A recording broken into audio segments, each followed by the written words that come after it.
సింహాల్లో బోన్లోనికి వెళ్ళరుగా. ఒక్క పూట ఏమైంది, పెట్టేయండి దానం అని పక్కన వాళ్ళు అంటున్నారంట. అప్పుడు వీళ్ళు అన్నారంట, మీ ప్రయాసము ప్రభునందు వ్యర్థము కాదని ఎరిగి. ఈ వాక్యం వాళ్ళ గుర్తొచ్చిందంట. దేవుని కొరకు పడే ప్రయాసము మా జీవితంలో ఏం కాదు, వ్యర్థము కాదని. గట్టిగా చప్పుడు కూడా దేవుని స్తుతిద్దాం. హల్లెలూయా.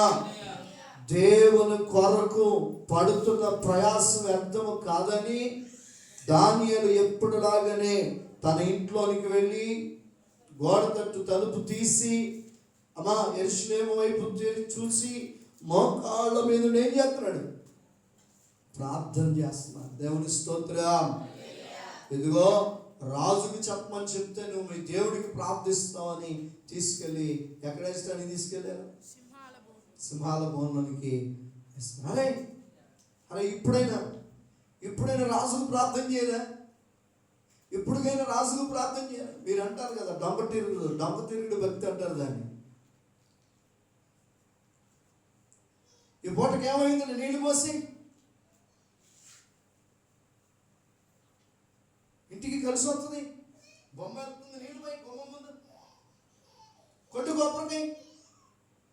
ఈ పూటకి ఏమైంది, పెట్టుకో బొట్టు. ఈ పూటకి ఏమైంది అని ఈ పూటకని మీరు ఇంతవరకు చేసినటువంటి ప్రయాసం అంతా వ్యర్థం చేస్తారు. ప్రయాసం అంతా కూడా ఏం చేస్తారు? ఇంకో విషయం తెలుసా, అక్కడ చాలా మంది ఉంటారు దిష్టి తీయడానికి, ఇంకేం చేయడానికి. భక్తి చేసేదాన్నే పిలుస్తుంది సాతాను. నీకు అవమానం తీసుకురావాలని మీరు అనుకుంటారు. అందరి ముందు నన్నే పిలుస్తారు.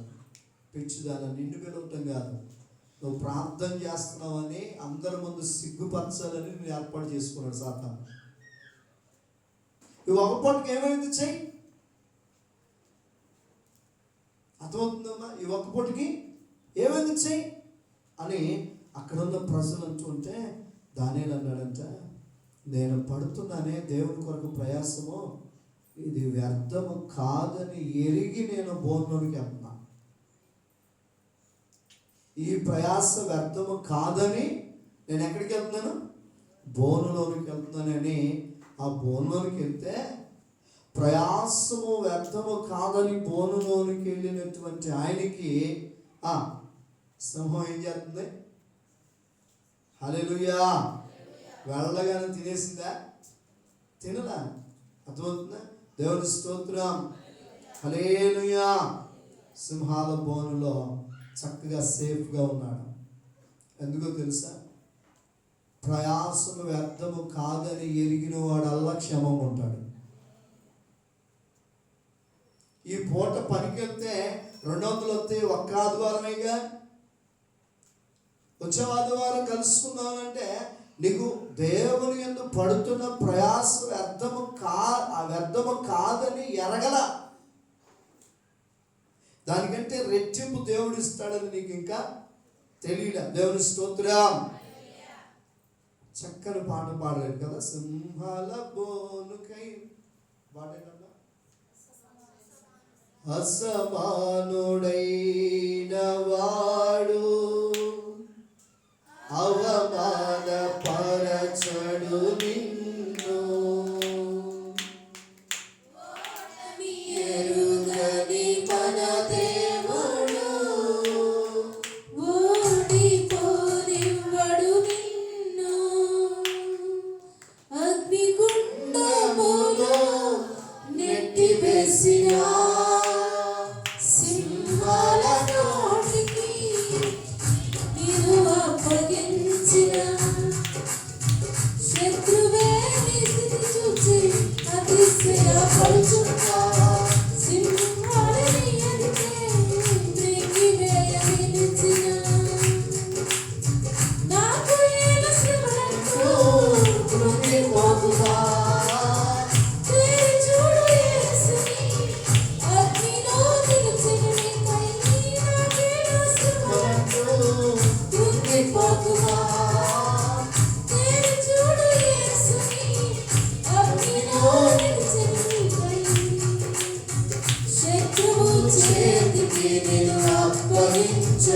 పాడాలి వచ్చిన శత్రువు చేతికి నిన్ను అప్పగించడు.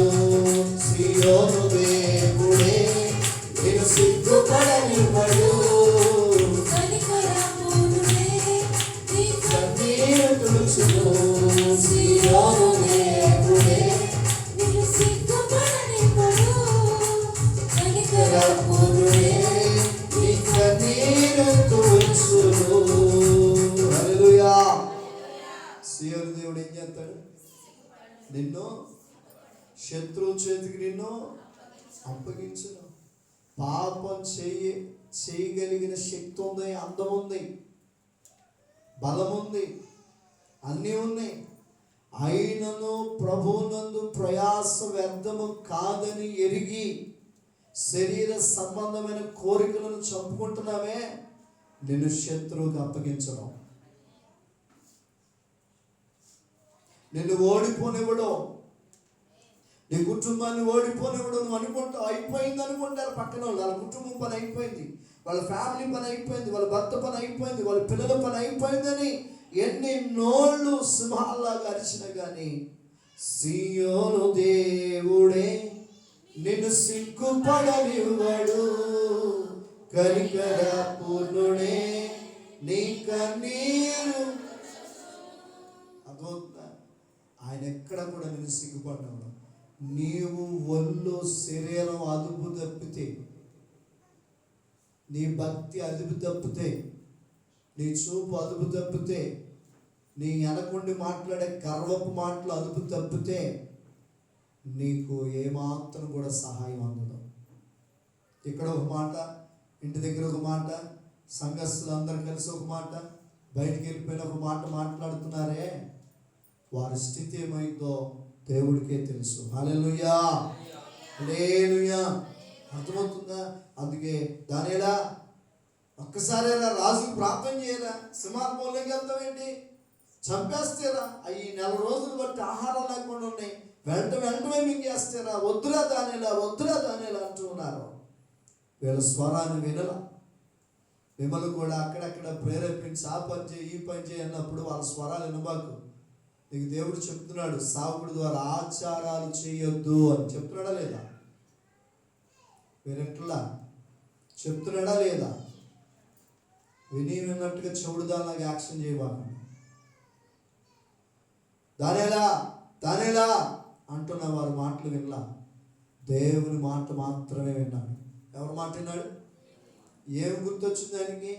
ప్రభువునందు పడుతున్నటువంటి ప్రయాస వ్యర్థము కాదని ఎరిగి ఉన్నాడు. ఆయన ఏం ఎరిగి ఉన్నాడు తెలుసా? ఆల్రెడీ ముందే రాజుగారి భోజనం పెడతానంటే మాకు వద్దన్నారు. మేము అపవిత్రములు కాకుండానట్లు మాకు ఆ భోజనం వద్దన్నారు. అక్కడ పెట్టి ఆయన అన్నాడు, ఒరే మాంసం అయి తిన్న వాళ్ళు బాగా బలంగా ఉంటే మీరు బలహీనంగా ఉంటే రాజు నన్ను చంపుతాడు అని అన్నారు. అప్పుడు అన్నారు, ఒక 10 రోజులు చూడు, ఒక 10 రోజులు చూడు మాకు ఈ భోజనం పెట్టి, ఒకవేళ ఆడ మొఖాల కంటే మా మొఖాలు బక్క చిక్కి ఉంటే మాకు ఆ భోజనం పెట్టి, లేదా మాది మాకే పెట్టి అన్నప్పుడు 10 రోజులకు అవకాశం ఇస్తే 10 రోజులు దేవుడు ఆడు భోజనం, రాజు భోజనం తిన్న వాళ్ళకంటే ఈ భోజనం తిన్న ఈ బిడ్డలంతా చక్కగా ఉన్నారంట. గట్టిగా చెప్పలు కూడా దేవుని స్తుతిద్దాం. హల్లెలూయా.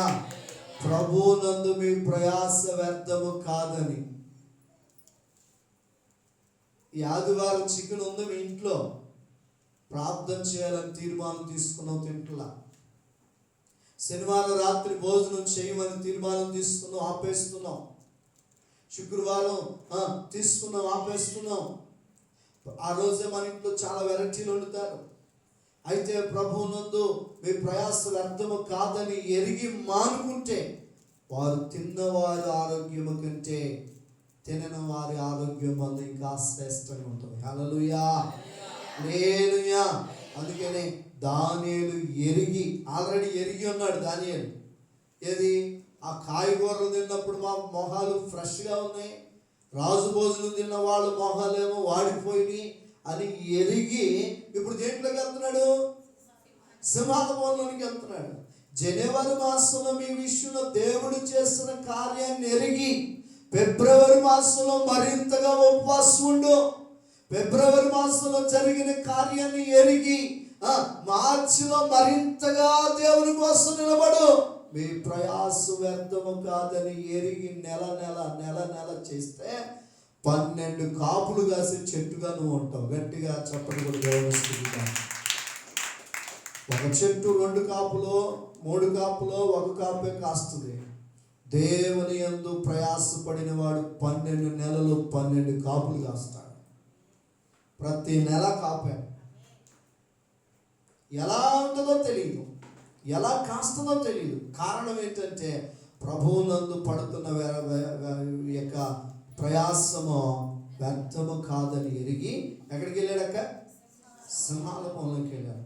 పిల్లలు అనుకుంటారు పక్కన కోడి పందాలు వేస్తుంటే, పక్కన ప్యాకాట్ ఆడుతుంటే, పక్కన ఏంటి కాయ రాజా కాయ అని అంటుంటే మనల్ని గుళ్ళో ఉండమంటాడేంట్రా, ప్రార్థనలో ఉండమంటాడేంటి, కన్నీరు గార్చమంటాడేంటి అనుకుంటాడేమో.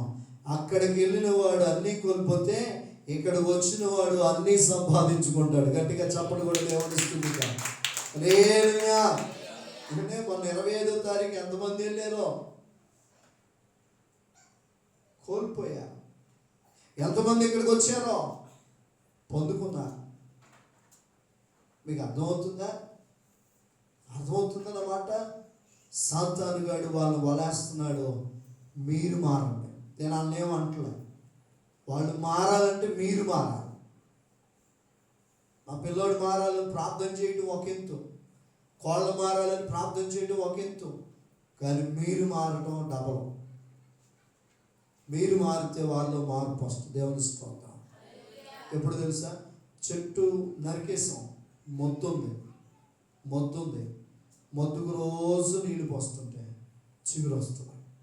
క్రొత్త జీవితం మొద్దు నువ్వే, నీలో నుంచి చిగురు రావాలి.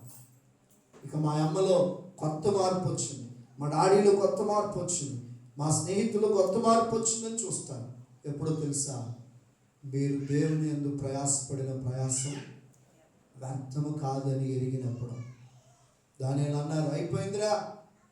అయిపోయిందా? తోటకూర తిన్నప్పుడు కాపాడిన దేవుడు సింహాల్లో కాపాడ్డా? అప్పుడే నన్ను రాజుగా చెప్పాలి, ఆ రోజే నన్ను రాజుగా చెప్పాలి. అప్పుడే కాపాడిన దేవుడు ఇప్పుడు కాపాడ్డా అన్నాడు. ఒరే బాబు, ఎందుకురా ఇంత ఎత్తుమాత్రం పోతున్నా?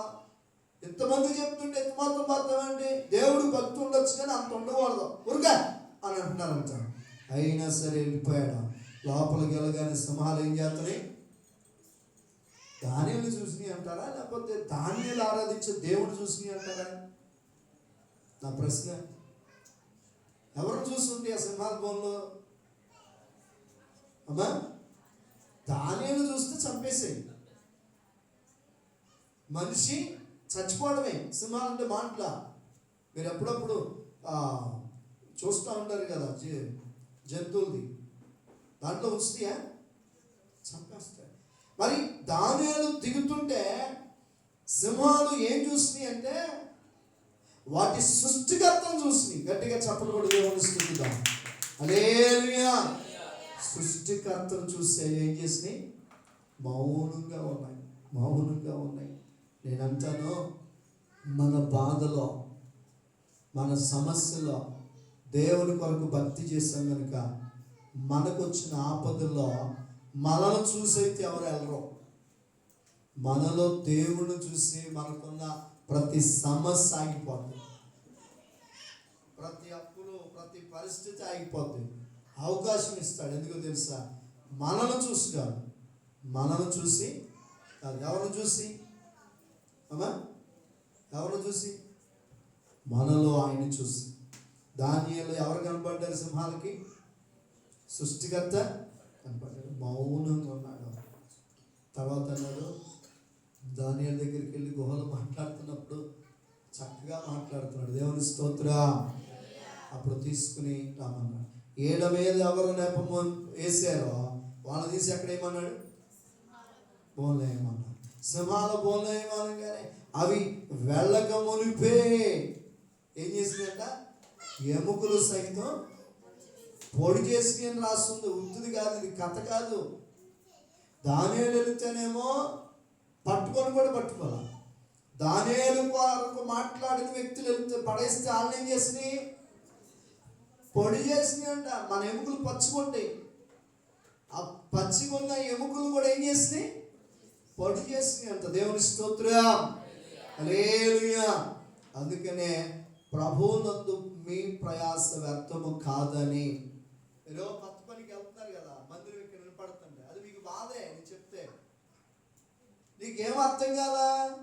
దేవుని యందు పడుతున్న ప్రయాస వ్యర్థంగా. ఇక్కడ అంటాడు, కిందకు వస్తా అంటాడు, అప్పుడు అర్థమైంది మీకు వాక్యం. దేవుని స్తోత్రం. మా భోజనం ఎవరయ్యా, మా పరిస్థితి ఏంటయ్యా అంటారు మీరు. దేవుని స్తోత్రం అమ్మా. అందుకే పెద్దోళ్ళు అన్నారు, నారు పోసిన దేవుడు. దేవుని స్తోత్రం. నువ్వు అక్కర్లేదనుకుంటే ముందే తీసేసేవాడు. నువ్వు అవసరం కాబట్టి నిన్ను ఉంచాడు, నీ ద్వారా దేవునికి మహిమ రావాలని ఉంచాడు. దేవుని స్తోత్రం. అందుకనే అర్థమైందా? దానియేలు వ్యర్థము కాదని ఎరిగినందుకు దానియేలుని కాపాడాడు. కాపాడాడా లేదా? దేవుని స్తోత్రం. పేతురయ్య గారు కూడా దేవుని కొరకు పడుతున్న ప్రయాస వ్యర్థము కాదని చెప్తే ఆయన చెరసాల్లో పడేశాడు. ప్రభు దూత వచ్చి చెరసా నుంచి తీసుకొచ్చిందా లేదా అమ్మా? తీసుకొచ్చింది, బయటికి తీసుకొచ్చింది. ఈరోజు క్రైస్తవులారా జాగ్రత్తగా అర్థం చేసుకోండి. దేవుని కొరకు మీరు పడుతున్న ప్రయాస వ్యర్థము కాదు. మీరు ఎన్ని చిక్కుల్లో ఉన్నా, ఎన్ని పరిస్థితులు ఉన్నా దేవుడు మిమ్మల్ని బయటికి తీసుకురాబోతున్నాడు. ఆమేన్. మిమ్మల్ని ఏం చేస్తున్నాడు? బయటికి తీసుకురాబోతున్నాడు. అందుకనే ఇక్కడ రాశాడు, చదవండి ఇప్పుడు. ఎరిగి స్థిరులను కదలని వారును ప్రభు కార్యాభివృద్ధి యందు ఎప్పటికీ ఆసక్తులనై ఉండి. దేవుని స్తోత్రం. ఒకటి స్థిరంగా, రెండోది కదలని వారుగా ప్రభు కార్యాభివృద్ధి ఎప్పటికీ ఆసక్తులై ఉన్నాడు. దేవుని స్తోత్రం. ఇప్పుడు అర్థమైందా? మనం దేవుని కొరకు నిలబడినప్పుడంట ఏం చేస్తుంది? స్థిరులుగా ఉంచదు, మనసు 10 రకాలుగా తీసుకెళ్తుంది. ఇటు వెళ్దామా, గుడికి వెళ్దామా, వీళ్ళు వచ్చారు చుట్టాలు, గుడికి వెళ్దామా, ఇటు వెళ్దామా, చేపలు తెచ్చేటప్పుడే వండుదామా, గుడికి వెళ్దామా, పొద్దున్నే చల్లగా ఉంది, మంచుగా ఉంది, ఇప్పుడు స్నానం చేపిద్దామా, 10 అయినా చేపిద్దామా. స్థిరత్వం లేదు, ఎప్పుడు అదే టైము. సమస్య పెరిగినప్పుడు నువ్వు ఎలా ఉండాలంటే స్థిరుడుగా ఉండాలి, స్థిరంగా ఉండాలి. అటు ఇటు మెదలకూడదు, ఒకే మాట, ఒకే చూపు, ఒకే విధానం కలిగి ఉండాలి. స్థిరం. క్రైస్తుడు అంటే ఎవడయ్యా అంటే స్థిరంగా ఉండేవాడు. ఇటు సూడుదురు రామంటే అటు వెళ్ళిపోయి ఇటు గుడి మానేసేవాడు కాదు. అవకాశం వస్తే ప్రార్థనకు వచ్చేవాడు క్రైస్తవుడు కాదు, అవకాశాన్ని కల్పించుకుని వచ్చేవాడు క్రైస్తవుడు. ఇప్పుడు బయలుదేరో ప్రార్థనకి అని సడన్గా ఏదో మాట వచ్చింది, వార్త వచ్చింది, ఎటు వెళ్ళిపోతాం? అందుకే అన్నాడు స్థిరులై ఉన్నాడు. మరి మా పని ఎవరు చేస్తారు? దేవుడు పంపిస్తాడు. ఏం చేస్తాడు? అందుకనే స్థిరులను కదలని వారును ఎవరంట? దేవుని స్తోత్రం. ఇప్పుడు నోవాహు ఉన్నాడు, నోవాహు వాడు కట్టయ్యా అన్నాడు. ఒకరోజు అయింది అది. ఎన్ని కాలాలు, ఎంత కాలంలో వర్షం వచ్చి ఉండదు వాళ్ళు చేసేటప్పుడు ఎన్నిసార్లు చలేసి ఉంటుంది. అయినను స్థిరంగా ఉన్నారు. రెండోది కదలని వారుగా ఉన్నారు. వాళ్ళని ఎగతాళి చేస్తున్నారు వచ్చి ఊరోళ్ళు. మరి వాడేంట్రా, వర్షం ఎక్కడ ఉంది, నీళ్ళు ఎక్కడ ఉన్నాయి, పడవ ఎక్కడ ఉంది, చెరువు ఎక్కడ ఉంది, సముద్రం ఎక్కడ ఉందని. మిమ్మల్ని కూడా తెల్లారగట్టి వెళ్తున్నారు, పనేం లేదారా, ఎగతాళి చేస్తున్నారు. అయినప్పటికీ వాళ్ళు ఏం చేస్తారు తెలుసా? స్థిరులుగాను కదలని వారుగా ఉన్నారు. మూడోది ఏం చేస్తారు తెలుసా? ప్రభు కార్యాభివృద్ధి యందు ఎప్పటికీ ఆసక్తులనై ఉండు. దేవుని స్తోత్రం. ప్రభు పని కోసం ఏం చేశారు? ప్రభు పని కోసం, కార్యాభివృద్ధి కోసం నోవా ఫ్యామిలీ ఎనమండుగురు కూడా ఏం చేస్తారు? కదలకుండా స్థిరులై దేవుని పని. అందుకనే వారు వాడలో చక్కగా హ్యాపీగా ఉన్నారు. కదిలిన వారు, స్థిరత్వం లేని విశ్వాసులందరూ కూడా నీళ్ళలో చనిపోయారు. నీళ్ళలో ఏమైపోయారు? చనిపోయారు. ఈ మాట నీకు అర్థమైతే మీరు ఏమి ఎరిగి ఉన్నారు మీకు అర్థమైంది. నువ్వు అంతగా అందగత్తివి, అంత ఆస్తుంది, అంత ఉంది, అందరు చేసి గుడికెళ్ళట్లేదా, నువ్వు కూడా చెయ్యి అన్నారంట ఒక ఆమెను.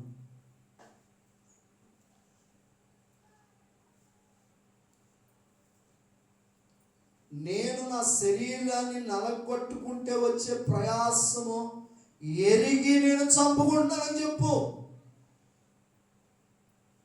అల్పకాలమైన భోగేచ్ఛల కొరకు పరిగెత్తితే నీకు మిగిలేది ఏముండదు. నువ్వు పెద్ద పోరాడి నేను ఏదో చేస్తాను అనుకుంటున్నావు, దానివల్ల ఉపయోగమే లేదు. కన్న కొడుకుని రక్షించుకోలేనప్పుడు, భర్తను రక్షించుకోలేనప్పుడు, ఇంటి వారిని రక్షించుకోలేనప్పుడు నీ మీద రాహాబే బెటరు. ఈ చివరి దశలో చివరి వర్తమానం జాగ్రత్తగా వినండి. నీ మీద ఎవరు బెటరు? అప్పుడు దాకా చీయని పుచ్చుకున్న, వ్యభిచారం చేసి అందరినీ పాడు చేసిన రాహాబే బెటరు. ఆమె వారి ఇంటి వారందరినీ రక్షించుకుంది. దేవుని స్తోత్రం. నేను అంటాను, మారవలసింది నీవు, నీ వెనక రావాల్సింది వాడు. మారాల్సింది ఎవరు? కొంటి పనులు కొన్ని ఉన్నాయి మీలో, కనబడనటువంటి కొంటి మాటలు కొన్ని ఉన్నాయి. దైవ బలిపీఠం దగ్గర ఒక రకమైన మాటలు మాట్లాడతారు, బయటకు వెళ్తే మరొక మాటలు మాట్లాడతారు. దాన్నే కొంటి మాటలు అంటారు. ఆ కొంటి మాటలక మీకే దెబ్బ. సావుకుడిగా చెప్తున్నాను, నాకు వినపడపోవచ్చు. ఎవరికి వినపడుతున్నాయి? నాకు కనపడపోవచ్చు మీరు వేసిన ప్లాన్లు, దాన్ని ఎవరికి కనపడుతున్నాయి? అమ్మా, రూతు ఎస్తేరు గ్రంథంలో ఎవరు ప్లాన్ వేసింది? హామాను ప్లాన్ వేస్తే ఎవరికి తెలదు? మోసమే తెలియదు, కానీ ఎవరో తెలుసు. ఎవరిని ఎక్కించాడు? ఎవడు చేశాడో? కొంటి మాటలు ఎవడు మాట్లాడాడో ఆ ఇంటికి తిప్పలు. మీ కుటుంబం కోసం సేవకుడు ప్రతిదీ వదులుకుని పరిచయం చేస్తూ రేయింబగలు కన్నీరు గారుస్తుంటే దైవజనుల మీద మీరు కొంటి మాటలు మాట్లాడడం అది మంది మర్యాద?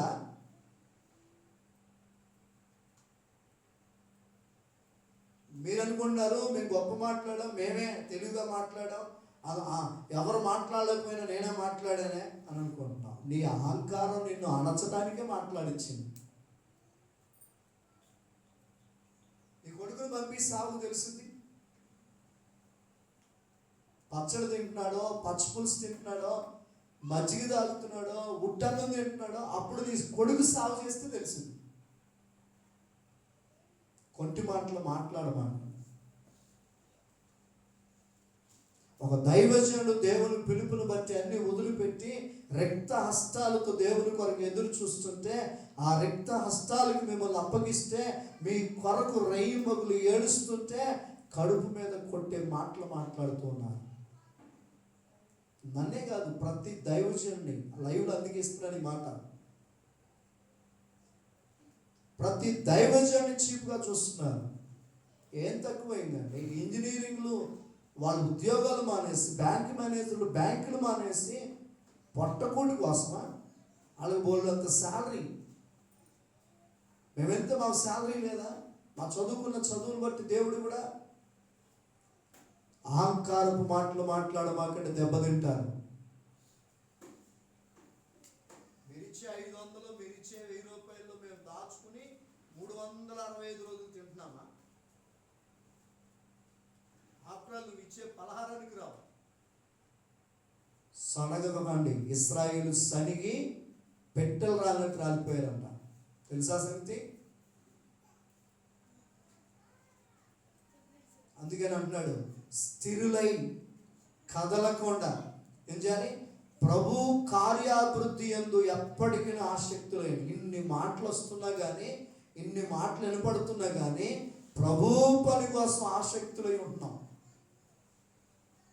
కడుపు కోసుకునే మాటలు వినపడుతున్నాయి, అంత కోత. అయినా కానీ మాకేముందో తెలుసా, ప్రభు పనిలో మేము అభివృద్ధి కొరకు, కార్యాభివృద్ధి కొరకు ఎప్పుడు ఆసక్తులై ఉంటాం. రాత్రి వెనుపడిన మాటలకే కూర్చుని గుంజుకోం. తెల్లారి ప్రభు కార్యాభివృద్ధి పని ఉంది, తెల్లారి దేవుని పని ఉంది, తెల్లారి పని ఉంది. చాలామంది నశించిపోతున్నారు. లే అని ఆమె లేచి, నేను లేచి, పిల్లలు లేపి అందరము తెల్లవారుజామున ధూపం ఇస్తూ ఉన్నాము. మీరు కూడా అలాగే ప్రార్థిస్తూ ఉన్నారు. హల్లెలూయా. అర్థమైందండి. దానియేలు కోసమే చూసుకుంటే సింహాల బోనికి వెళ్ళేవాడు కాదు, ఒక్క దండం పెట్టేసేవాడు రాజుకి. దానియేలు కోసం చూసుకోలే. దానియేలు ఆరాధించే దేవుణ్ణి రాజ్యానికి పరిచయం చేయాలని వెళ్ళాడు. గట్టిగా చెప్పడం దేవుని స్తుతిగా. హల్లెలూయా. ఒకవేళ నువ్వు గుడికి పూట నీ కోసం వస్తున్నావేమో, నీ పిల్లల క్షేమం, నీ పిల్లల చదువు కోసం, నీ కుటుంబం అప్పులు తీర్చడానికి వస్తున్నావేమో, నేను అంటాను దానికోసం కాదు, ప్రభు కార్యాభివృద్ధి కొరకురా. దేవుడికి కార్యం చేస్తాడు. రాజు శాసనాన్ని తిరగరాపించాడు దేవుడు. ఏమన్నాడు తెలుసా, దానియేలు ఆరాధించే దేవుణ్ణి మీరును. ఎవరికి? దానియేలు యొక్క దేవుడికి భయపడచ్చు, ఆయన సమూహములో వణుకుచుండవలెను. అది ఆయనే జీవము కలిగిన గొప్ప, ఆయనే యుగయుగము నుండి వాడు. నేను కాదు, నాకు మొరపెట్టొద్దు, నేను మనిషిని అని రాజు ఒప్పుకుంటున్నాడు. ఎందుకని? దానియేలు స్వార్థం చూసుకుంటే ఒక్క దండం పెడితే అయిపోయేది, రాజుకి ప్రార్థన చేస్తే అయిపోయేది. స్వార్థం చూసుకోవాలి. ఏం చూసుకున్నాడు? నేను చచ్చిపోయినా ఈ ఊరికి ఎవరు అందుతారు? యేసయ్య ప్రేమ ఏంటో అందిద్ది. నువ్వు అనుకో, నేను చచ్చిపోయినా ఈ వీధిలో వాళ్ళకి స్వార్థందా, నా ఇంటి వారికి స్వార్థందా, నా బంధువులకి స్వార్థందా, నా కూతురు ఇంకా మారు మనసు పొందల డొంక తిరుగుతుంది, రక్తంతో కడగబడా. నువ్వు స్వార్థం చూసుకుంటే ఎవరో రక్షించబడరు. నేను స్వార్థమే చూసుకుంటే పొలం ఎందుకు అమ్మేవాడిని? స్వార్థం చూసుకోవాలా నేను? మీరు అనుకోవచ్చు, అయ్యగారు మేమేం చేయమని. మిమ్మల్ని గురించి నేను అమ్మలా, నా ప్రభు పని కోసం అమ్మాను, నా ప్రభు కార్యాభివృద్ధి కొరకు అమ్మాను. ఆ రోజు మా వదిలిందంట, మా పరిచర్యకి వచ్చి లక్షలు పొలాలు సంపాదించుకున్న వారు ఉన్నారు, మీరేమో పోగొట్టుకున్నారేంటమ్మా అన్నంత.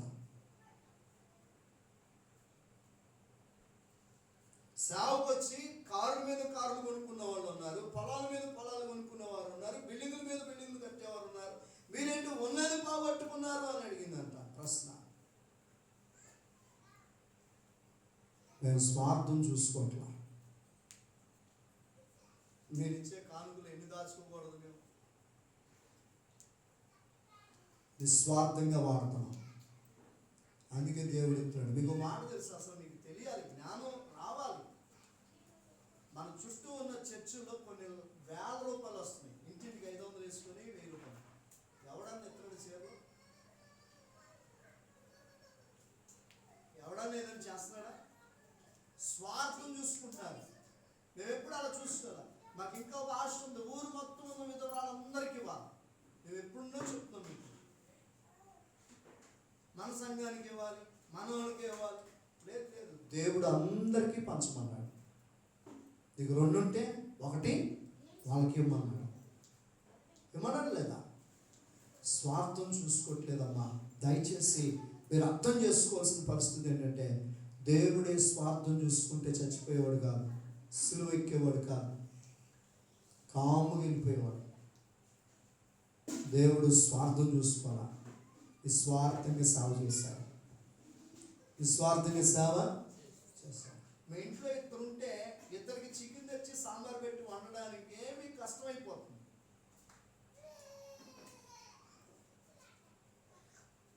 ఎందుకయ్యా, ఎందుకు ఇంత నష్టపోతున్నారు పాస్టర్ గారు, లేనప్పుడు ఎందుకు మౌనం ఉండొచ్చు అంటారేమో. ప్రభు కార్యాభివృద్ధి కొరకై. దేని కొరకు మాట్లాడుతున్నా? ప్రభు కార్యాభివృద్ధి యందు ఎప్పటికీ ఆసక్తులనై ఉన్నాడు. వాళ్ళు కాబట్టి వచ్చే సంవత్సరం దేవుడు ఏం చేస్తాడు? ఇస్తాడు. ఈ రాత్రి ఇయ్యచ్చు, ఏదైనా చేయగలడు, కథ మొత్తం మార్చగలడు. ఈ నామముకే మహిమంతా తెచ్చుకుందుము. ఏమైనా చేయగలవు, కథ మొత్తం మార్చగలవు. ఈ నామముకే మహిమంతా తెచ్చుకుందుము. హల్లెలూయా. దానియేలు ద్వారా మహిమ తెచ్చుకోవడానికి ఏమో సింహాసనంలో పంపించాడు. మనం ధనవంతులైతే ఇక్కడ దేవునికి మహిమ వస్తుంది అనుకుంటే ధనవంతులు చేస్తాడు. మనము ఆరోగ్యవంతులుగా ఉండాలి, దాని ద్వారా ఆయనకి మహిమ వస్తుందంటే ఆరోగ్యాన్ని ఇస్తాడు. పొద్దున మాట అన్నాడు అని, అయ్యారండి దేవుడు ఉన్నాడండి, దేవుడు ఉన్నాడు ప్రార్థన ఆలకించాడని. మంచిది రామ. ఎందుకు అని అంటే, మనం తెల్లవారుజామున 3 వ్యక్తుల కోసం ప్రార్థన చేస్తాం. కాంతయ్య గారు, అరుణ, పిల్లడు బొబ్బులు అనే 3 మరణానికి అప్పగించకూడదు, పండుగ దినాల్లో ప్రార్థన ఆలకించేయాలి. ఛాన్స్ లేదని చెప్పారు ఆయనకి, కాంతయ్య గారికి. తలలో ప్లాట్ అయింది, ఏం జరిగిందో తెలియదు. నేను అతను చూస్తే నన్ను నడుచుకుంటూ వెళ్తున్నాడు అన్నాడు. ప్రభు నామానికి మహిమ రావాలంటే చచ్చిన వాడిని కూడా చెప్తాడు. అలాగ మహిమ తెచ్చుకోవాలంటే అలాగ తెచ్చుకుంటాడు. లేదు, నీకు పెద్ద బిల్డింగ్ ఇచ్చి, కారు ఇచ్చి, ఇంకా ఇచ్చి, నీ ద్వారా ఆయనకి మహిమ తెచ్చుకోవాలంటే అలా తెచ్చుకుంటాడు. పక్షవాయువు కలిగిన వాడు మంచంలో ఉంటే ఆ ఊర్లో, ఆ పేటలో అతనికి స్వస్థత ఇచ్చి మహిమ తెచ్చుకున్నాడు. 38 ఏళ్ళ కోనేడు దగ్గర ఉన్న వాడిని లేపి మహిమ తెచ్చుకున్నాడు. నువ్వు ఎదురు చూడాల్సిందేని తెలుసా? ప్రభు కార్యాభివృద్ధి కొరకు ఎదురు చూడు. అందుకని కుక్క గంతులు వేసినట్టు అటో గంతు ఇటో గంతు వేయబాకు. అందుకని స్థిరులను కదలని వారునై ఉండండి. ఎవరు కదిలేలా చేస్తారంటే ఈ లోకం మనల్ని కదిలేలా చేస్తుంది. చేసే భక్తి చేయనీదు. ఏదో ఒక మాట మనం ఇవ్వాలే, పాపం అన్నీ మానేసి అనుకోండి, అప్పుడే వచ్చి ఏం చెప్పింది, నువ్వు మొన్న అటు తిరిగావంటగా అన్నాడు. ఇప్పుడు మనసు ఏమైంది? అది మానేసి నేను తిరుగుతుంటే ఇప్పుడు అతను ఏంటి మాటలో? అప్పుడే నీవు స్థిరంగా ఉండాలి. అప్పుడే నువ్వు ఎలా ఉండాలి? కథలను వాడు. ఎవరి ద్వారా అనో, నీ భర్త ద్వారా అనొచ్చు, నీ భార్య ద్వారా అనొచ్చు, నీ పిల్లల ద్వారా అనొచ్చు. ఏమని? నాకు ఇప్పుడు తెలిసింది, ఏంటి నువ్వు చేసావంట? చేసింది ఎప్పుడు అయిపోయింది, నువ్వు తీర్మానం తీసుకున్నావు, శుభ్రంగా జీవిస్తున్నావు, ఇప్పుడు గెలికింది అంటే ఏమవుతున్నావు అని, నువ్వు స్థిరపడుతున్నావు అని ఆమెను వాడుకుని కదిలేలాగా చేసింది. అప్పుడు కూడా నువ్వు ఎట్లా ఉండాలి? స్థిరం. ప్రభువా నీకు స్తోత్రం అంటాడు. దేవా నీకు స్తోత్రం అని చెప్పడమే. అందుకని చివరి వచనం చాలా చక్కగా రాశాడు ఈయన పౌలయ్య గారు. ఏమని? నా ప్రియ సహోదరులారా, మీ ప్రయాసము ప్రభునందు వ్యర్థము కాదని ఎరిగి. మనం ఎరగట్లా, గుడికొత్తి ఏమవుతుంది అంటాడు ఒకడు. క్రికెట్ మానేసి గుడికొత్తి ఏమవుతుంది, అది మానేసి గుడికొత్తి ఏమవుతుంది. వీడు ఎరగలా, ఏమవుతుందో ఎరగలా, ఏమొస్తుందో ఎరిగితే అవి మానేసి ఇక్కడికి వస్తాడు. ఈయన ఏమెరిగాడు? పౌలయ్య గారు ఏమెరిగా? ఆయన ఏం చేశాడంటే, సౌలుగా ఉన్నప్పుడు అందరూ చంపాడు, పౌలుగా ఉన్నప్పుడు అందరూ బ్రతికిస్తున్నాడు. నువ్వు బ్రతికించాలి, అది దేవుని పని. నీకు నాకు ఇచ్చిన పని ఏంటి తెలుసా? అనేక మందిని బ్రతికించాలి, కార్యాభివృద్ధి కొరకు నువ్వు నలగాలి. ఇంట్లో వారి కొరకు నువ్వు ఏం చేయాలంటే వాళ్ళు బతికించాలి. పాపంలో పడిపోయారు, వాళ్ళ బతికించడానికి నువ్వు వాడబడాలి. నువ్వు ఒక డాక్టరు, నువ్వు ఒక పరిచర్య చేసే వ్యక్తివి. ఎంతమందిని బ్రతికిస్తావో నువ్వు చచ్చిపోయేలోపు బ్రతికించు. అదేలాగయ్యారంటావా? నువ్వు మోకరించి కన్నీరు గారుస్తుంటే అక్కడక్కడ మంచాల మీద ఉన్నవారు లేపబడుతున్నారు, నీకు తెలియదు. అనేక మంది పాపమును విడిచిపెట్టి వస్తున్నారు, నీకు తెలియదు. మీరు అనుకుంటారు ఇక్కడికి రాకల్లా నీ ప్రార్థన ద్వారా అనేక మంది మార్చబడతారు. అది ఎలాగయ్యారంటే, నువ్వేమన్నా కోసం చేసావా?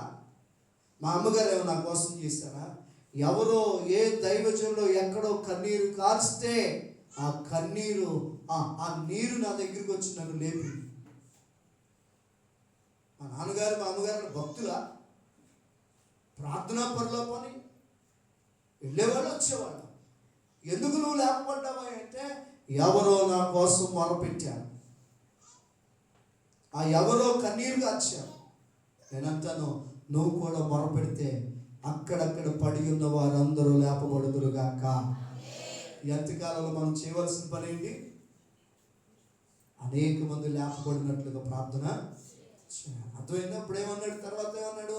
కదలని వారును స్త్రీలను ప్రభు కార్యాభివృద్ధి అందు ఎప్పటికీ దేవుని కార్యం కొరకు దానిలో ఆసక్తిగా ఉన్నాడా, నిరాశగా ఉన్నాడా? అమ్మా, పలారం పెడతామంటే ఆసక్తిగా ఎక్కుతారు, భోజనాలు వడ్డీలంటే ఆసక్తిగా నవ్వుతారు.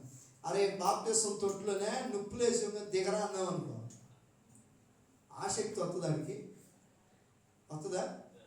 అయ్యగారండి నేనే గడ్డి తేవాలండి, మా ఫ్రెండ్ ఇప్పుడే వస్తాను అన్నాడండి. దానియేలంట, అమ్మా సింహాలు రెడీగా ఉండి దిగరా అంటే ఆసక్తిగా దిగాడంట. ఏ ఏ ఏ కార్యం కొరకు? ప్రభు యొక్క కార్యం కొరకు, అభివృద్ధి కొరకు దిగేశాడంట. దిగినాక అవి మౌనంగా ఉన్నాయి. దేవుడు మహిమపరచబడ్డాడు. ఆ రాజ్యానికి ఏ వార్త వెళ్ళింది? దేవుని స్వార్త వెళ్ళింది. హల్లెలూయా. ఈరోజు మీ ఇంట్లోకి, నా ఇంట్లోకి, మీ అన్నదమ్ములకి, నా అన్నదమ్ములకి, మన ఊరి వారందరికీ ఏమి వెళ్ళాలి? అసలైన స్వార్థ వెళ్ళాలి. అలా వెళ్ళిన రోజే దేవుడు మీ ద్వారా కార్యాలు చేస్తాడు. ఇందులో మీరు అనుకోవచ్చు, అయ్యారండి మరి అప్పులు అవుతున్నావు లేకపోతే ఇప్పుడు అవుతుంటే, నువ్వు ఎలా ఉండుట దేవునికి ఇష్టమో అలాగే ఉంచుతాడు. సింహాల బోన్లో పడేయటం ఆయనకి ఇష్టం, వాళ్ళు మర్చిపోలా. లేపడం కూడా లేపడలేదా? మిమ్మల్ని కూడా శ్రమకు అప్పగించింది ఆయనే, మిమ్మల్ని మళ్ళీ పైకి లేపేది ఆయన. దేవుని స్తోత్రం. సమయం పడుతుంది. ఎంత సమయం అయ్యంటే, మీరు చూపించే విశ్వాసం, మీరు చేసే భక్తి, మీరు చంపుకున్న శరీర కోరికలు, దాని ద్వారా పెద్ద గిఫ్ట్ పొందబోతున్నాం. దేవుడి కొద్ది మాటలు దీవించుగాక. అందరూ లేచి నిలబడదాం. అందరూ లేచి నిలబడదాం. అందరూ లేచి నిలబడదాం. మీరున్న స్థలాలు